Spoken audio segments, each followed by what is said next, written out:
If you visit this park, you'll see many aspects of nature that are frozen in time. You'll see holes in the ground, which are actually old clay pits. You'll also see some of the forests that were logged over for boat building and shingles and duck decoys, some of the traditional uses of the Pine Barrens forests. This area was settled by people using the natural resources. The Oyster Creek was dammed to create a water-powered sawmill. That was done by James Wells, who the park is named after. And later generations of people who lived here also ran the sawmill, including the ESTLOW families, and then lastly, the Conrads. And then eventually it became public property for all to enjoy.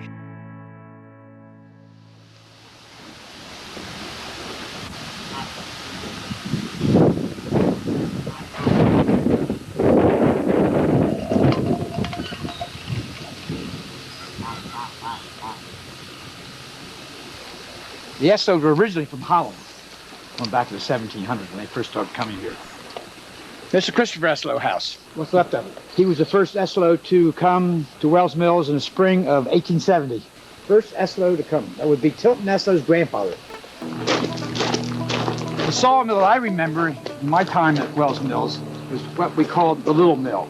And that was over here on this side of the wooden dam, concrete dam there. Over on this side was the big mill. It was made of oak, pine, and cedar. As far back as there's records here, there were 2 sawmills. Just about every aspect of the environment here was used by people at some time or another. Another interesting thing the ESTLOW'S did was gather sphagnum moss from the swamps, and that was shipped to florists who used it for preserving plants and for soil amendment. Like other areas of the Pine Barrens, people would just make a living at different times of the year, gathering different natural resources that the land would present.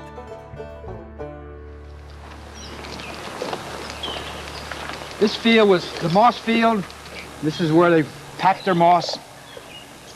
Had a flatbed truck and they loaded it, went across the street and on the train, I don't know where it was from there. A lot of the moss was used in the hospitals, sphagnum moss for bandages. Of the 9 homes that were in Wells Mills, each one had a root cellar. There were 9 homes here. The cabin was started in April of 1937. We had our first Thanksgiving dinner in 37.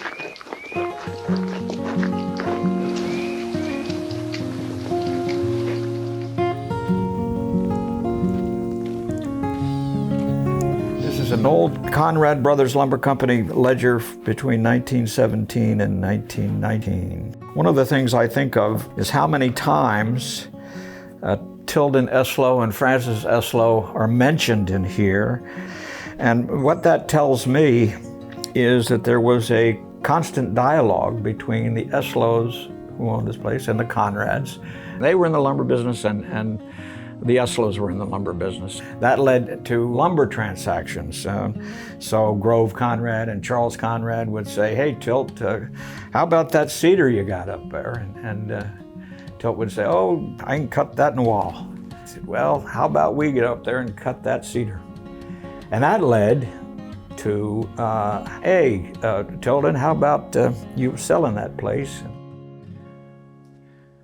My grandfather, Grove, and his father, Charles, and his uncle, Dave, bought this place. The Conrad family was a very close-knit family.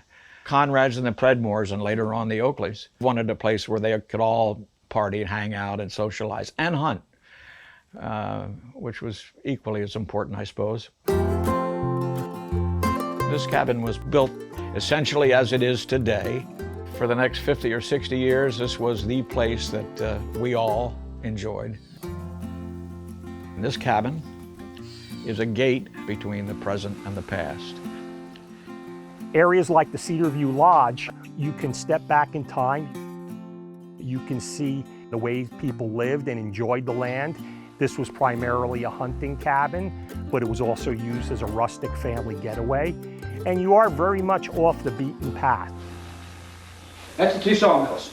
That's what that picture was painted from a picture taken in 1919.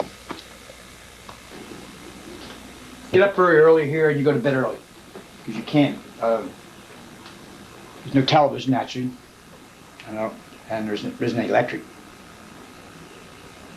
So you sit on the porch in nice weather and you're in bed early. But you get up early. When the Conrad and Oakley family decided to sell the property, they decided they wanted to sell it with the result of it being protected. With all of our land protection, development is still going on at a rapid pace in other parts of the state. And if we don't make a conscious effort to protect the environmental and historic resources, such as what we have at Wells Mills, they could be quickly lost. My father owned 50% at the end. He did not want to see this area developed. His cousin Cliff Oakley also didn't want to see this area developed, and I think Cliff would be proud of what the county is doing today.